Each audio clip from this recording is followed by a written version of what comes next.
What's going on, guys? Dots Gaming here, and today I'm bringing you guys my first video on the Dragonhold PTS for the Elder Scrolls Online. So going into quarter 4 of this year and the upcoming patch notes, I want to do way more PTS stuff than I normally do. I feel like it's something that I've kind of missed out on in my time doing YouTube. I've always kind of done the initial patch notes reading, you know, bring those to you guys. But then after that, I haven't really done a lot. But I want to change that up with this patch and really try to cover more of the patch notes. So if there's specific things that you guys want me to cover, please let me know in the comment section below. What I already have planned is to go over all of the patch notes, but I'm going to go over them in separate videos instead of one long video. And then I will also do weekly updates based off of, you know, the week 2, 3, 4, 5, whatever PTS. I'm also going to showcase any new features that come in any patches, but with this case, it's some new skills like from Sork with Bound Armaments and Clan Fear, as well as the new Meme Fist from DK, and then even showcase some of the new Stamden skills. We'll also, like I said, you know, maybe if there's any new sets that have any, like, cool visual effects, we could showcase them. But let me know what you guys think in the comments below of those ideas, and if you have anything else you'd like me to cover. But for this patch notes video, I'm going to start off with the good in this patch, and in my opinion, that was the item sets. I think whoever's designing the item sets over at ZOS is doing a really, really good job, and in my opinion, the item sets are some of the best things that are going to come out of this patch, so I want to cover them first, and then we'll move on to some of the more frustrating / confusing changes in later videos.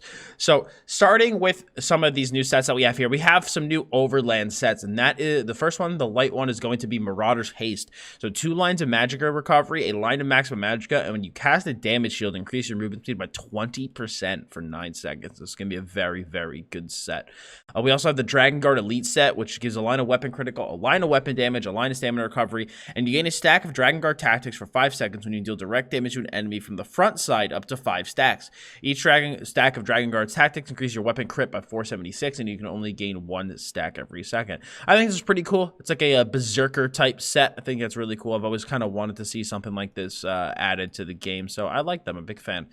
We also have the heavy set, which is going to be Central Defender, a line of maximum stamina, a line of maximum health, a line of maximum magicka, and dealing direct damage with a non-heavy attack grants you 1 persistent stack of Central's Duty, up to 10 stacks. After dealing damage with a fully charged heavy attack, restore stamina and magicka for each stack of Central's Duty, 535 per stack, and consume those stacks. You can only gain a stack a second, so this is kind of plays into the heavy armor theme with being able to heavy attack for big resources. As long as you're dealing non-heavy attack direct damage, your heavy attack, when you eventually do one, will restore even more resources. So really, really cool set, plays thematically into heavy really, really well.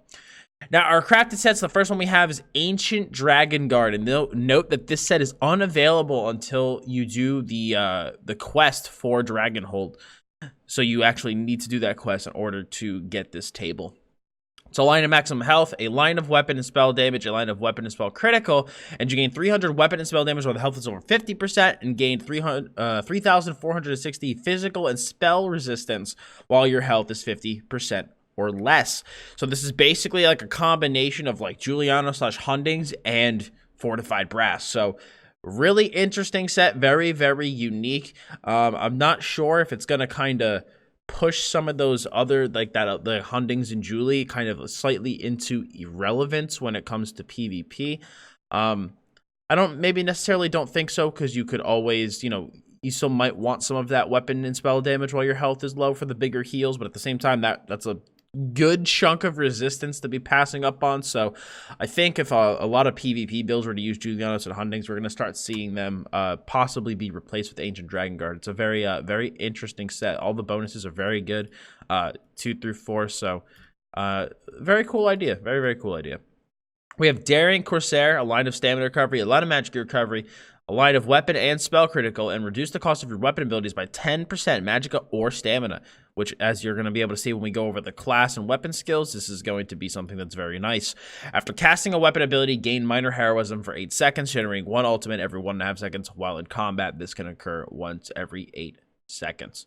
So this is a very good set, man. This is like a really good werewolf hide. It's a really cool set. It's really, really cool set. I think I was considering maybe even trying like a cool stand-in build with this, because you can keep up major and minor heroism pretty decently for like a long period of time, and that could really get you to your ult super fast.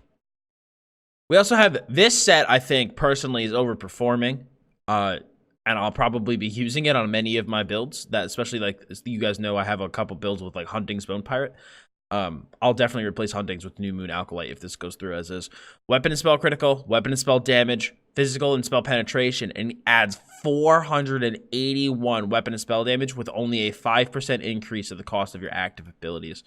So this would be a super good 1-bar set, man. You can like, let's say, front bar this, kind of like you do with a lot of other sets in the game. So it'll only increase your front bar by 5%, and just put a lot of your cheaper skills in the front bar. You know, like your typical offensive bar, even like a lot of the skills generally tend to be on the cheaper side. So getting a 5% cost increase really isn't the end of the world.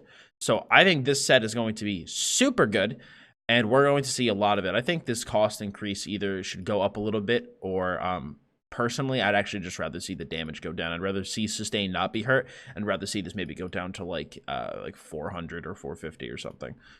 But just nearly 500 just seems a little high. Okay, so those are the new sets coming, but we also have some set updates. We also have the 3-piece item set updates. Part of our evaluation of older item sets revealed that the 3-piece sets were underperforming.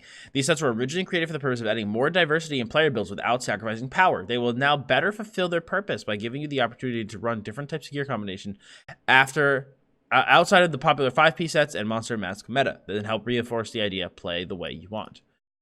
So agility is now going to give 1752 max stam at 206 weapon damage. You're going to kind of see this trend a lot.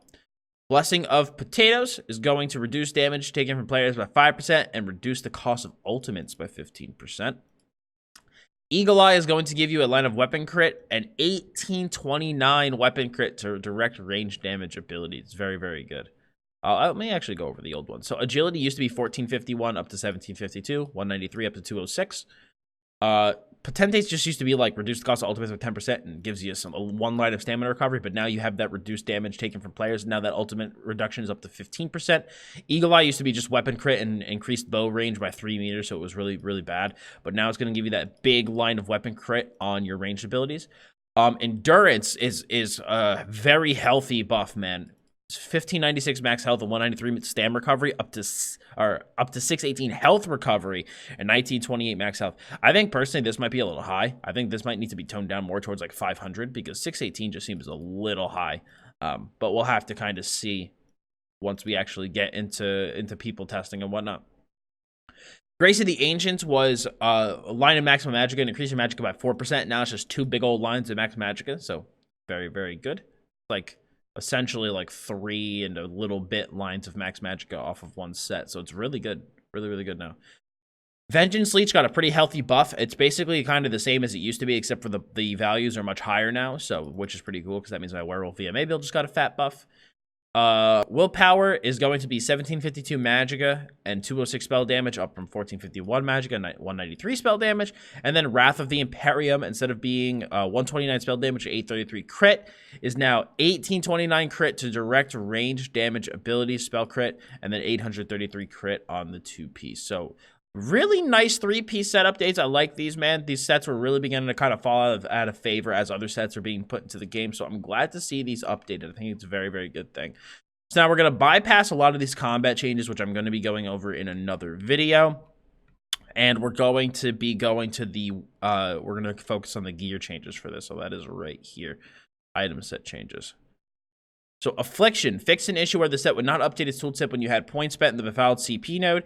Barkskin, this set's heal proc now has a visual effect to indicate something has occurred. Battlefield Acrobat, fixed an issue where the set was not applying its cost reduction bonus to block or stealth. Blood Moon got a nice increase. Increased the light attack damage bonus of the set to 55%, up from 30%.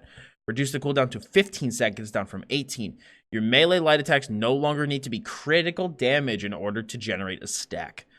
Fortified Brass got a pretty hefty nerf. Reduced the physical and spell damage granted from this 5-piece bonus to 3460 from 5170. Now, I know at first glance you're gonna be like, dude, that's a lot. But when you see the changes later, like a lot of the quote unquote balance changes that are coming, this will make a little bit more sense because damage is going down quite a lot. So I think if brass was left at its original value, people wearing brass would just be like unkillable. So I can understand that nerf. Grand Rejuvenation. This item set will no longer grant 740 stamina to all allies hit by the initial heal of Grand Healing or its morphs. Instead, the initial heal of Grand Healing will restore 100 magic and stamina to allies every 4 seconds. So, every second for 4 seconds. So I guess it's just going to play more into the whole hot nature of the set, or into the skill. So, okay. Height of the Werewolf. This set's ultimate gain now has a visual effect when it occurs. Mighty Chudan. Fix an issue where the set stacking with other sources of major resolve in some situations. Mighty Glacier. Fix an issue where the set was being procced off any bash attempt and self-snares. Ravager. Fix an issue where the set would fail to proc if attempting to use a major or minor spell or physical resistance reduction ability against a target that had a permanent form of this ability, such as the Iron Atronach target dummy.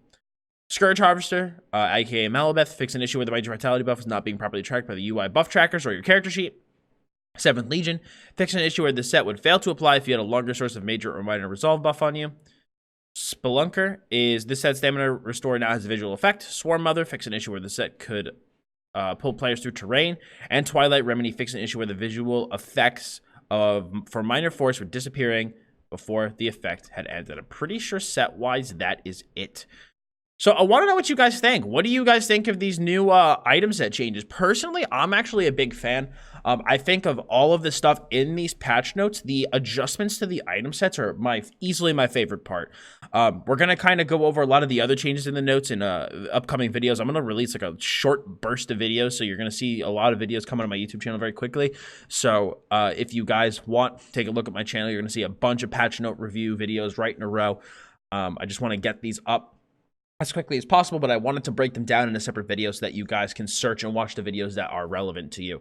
But what do you guys think? Do you guys think any sets are overpowered? Do you guys think any nerfs were unwarranted? Let me know what you guys think. I want to hear what you guys have to say. So leave a comment below. And if you guys like this patch notes review, please leave a like. And to keep up with more stuff on the Dragonhold PTS, as well as just other great ESO content, please hit that sub button as well as the bell to keep notifications on. So thank you all so much for stopping by today. Very much appreciate it. As always, I'm Dots Gaming, and I'll see you all in the next video.